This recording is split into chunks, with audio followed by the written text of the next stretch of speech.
سرکار کا وصال مبارک ہو گیا، صحابہ بڑے غمگین تھے، ہر کسی نے اپنے اپنے دکھ کا اپنے اپنے انداز میں اظہار کیا۔ حضرت عمر پاک کہنے لگے جس نے مجھے یہ کہا نا کہ سرکار وصال کر گیا میں اس کی گردن اتار دوں گا۔ حضرت عثمان پاک فرمانے لگے کہ کوئی مجھے بتائے ہی نہ کہ سرکار وصال کر گئی۔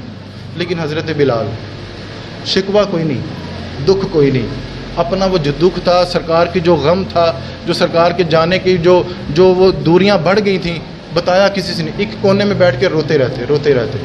تو کسی نے کہا کہ بلال تو روتا رہتا ہے، تو حضرت بلال پاک کہنے لگے آپ کا دکھ وہ نہیں نا جتنی عطائیں میرے پہ تھی سرکار کی۔ ایک وقت آیا آپ مکہ شریف گئے، حضرت ابوبکر صدیق کا دور آیا، حضرت ابوبکر صدیق کہنے لگے چڑھو بھی بلال، کعبے کی چھت پر چڑھو۔ بلال کئی بار چڑھے تو کئی بار گرے۔ وہ جس کو دیکھ کے اذانیں پڑھتے تھے اب وہ مکھڑا نظر ہی نہیں آتا، وہ جس کی طرف دیکھ کر بلال تو جب کعبے پر چڑھے تھے سرکار کی طرف چہرہ تھا، اب وہ چہرہ نظر نہیں آیا، کئی بار چڑھے کئی بار گرے۔ حضرت سلمان سے کہا اور مجھے سہارا دینا۔ سلمان پاک نے بھی نہیں پوچھا کہ تجھ سے اب چڑھا نہیں جاتا، پتہ ان کو بھی تھا کہ یہ کس وجہ سے نہیں چڑھ پا رہے، ان کو اوپر چڑھایا گیا۔ حضرت ابوبکر صدیق سارے صحابہ وہاں پر کھڑے تھے، سرکار پاک کے وصال کو چند مہینے ہو چکے تھے، لیکن صحابہ کی جو جدائی ہے وہ تو ایک منٹ بھی اگر ہو جائے تو زمین آسمان تنگ ہو جاتے ہیں، لیکن یہاں پر تو وصال کو 6 ماہ ہو گئے۔ سارے صحابہ وہاں پر موجود تھے۔ بلال پاک نے اذان شروع کی، اللہ اکبر کی، وہ جب پہلی صدا لگئی تو سارے صحابہ سے پہلے پابند کیا گیا تھا کہ روئے گا نہیں، یہ روئے گا کوئی نہیں۔ تو جو سب سے پہلے بابا رویا نا اس کا نام حضرت ابوبکر صدیق تھا، کہ وہ سرکار کا مکھرا ادھر سے حضرت بلال کی آواز سنتے تھے، ادھر سرکار کے دیدار کرتے تھے، اب وہ مکھرا ہمیں نظر نہیں آتا۔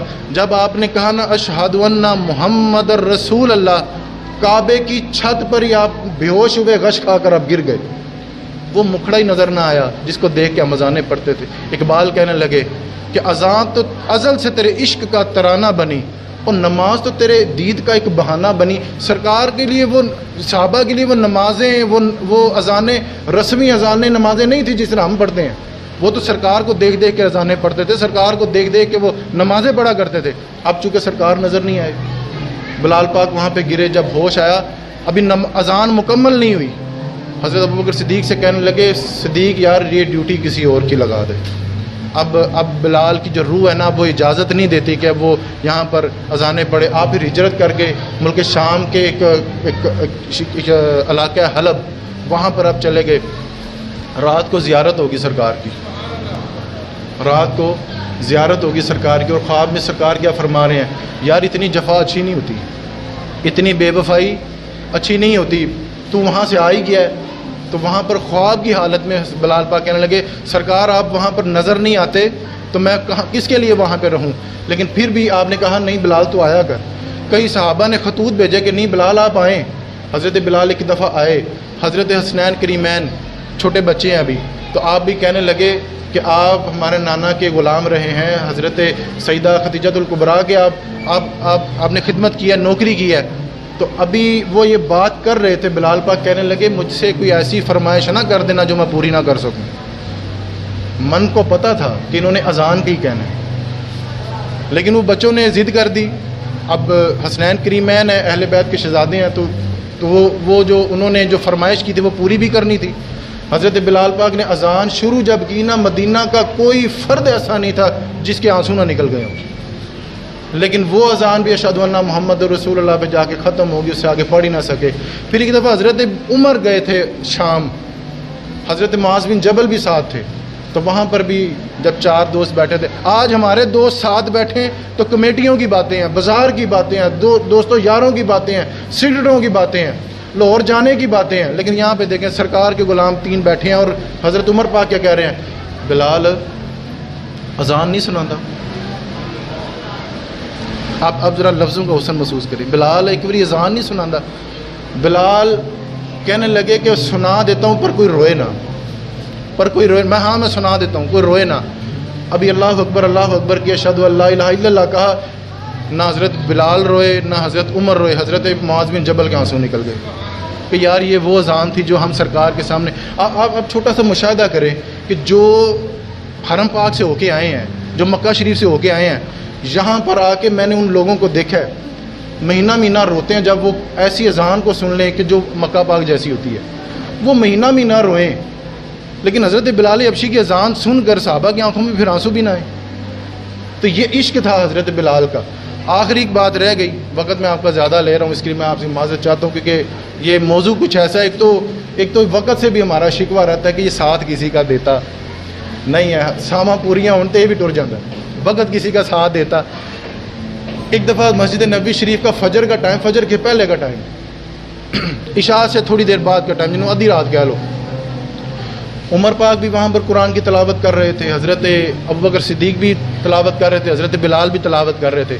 سرکار چپکے سے آئے، دیکھا کہ میرے غلام تلاوت کر رہے ہیں تو سرکار چلے گئے، کہا کچھ نہیں۔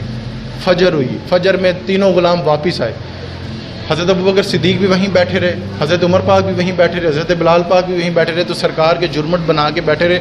سرکار کہنے لگے ابوبکر یار تو بڑا آہستہ قرآن پاک پڑھتا ہے۔ ابوبکر صدیق فرمانے لگے جس رب کو میں نے سنانا ہے وہ پست آواز میں بھی سن لیتا ہے۔ حضرت عمر سے کہنے لگے عمر تو بڑی اونچی آواز میں قرآن پاک پڑھ رہا تھا۔